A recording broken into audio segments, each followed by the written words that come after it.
¿En quién confiar en este mundo? ¿En dónde poner la confianza en este mundo si todo mundo me defrauda? Bueno, pues yo pongo mi confianza en Dios. Fuera de ese círculo para mí no hay garantías. Así de simple, radical, ¿verdad?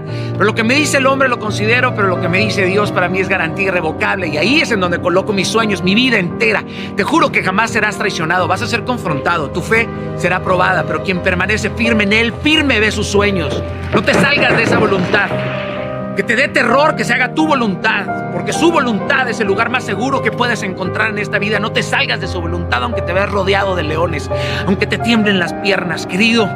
Deja con hambre a los fucking leones, mantente firme en Él. Aunque no lo entiendas, el Eterno ya tiene lista tu mesa, tu corona. La gloria nos espera. La vida sin Dios carece de sentido. Por más que busques en tu interior, te juro que no encontrarás el propósito de tu vida.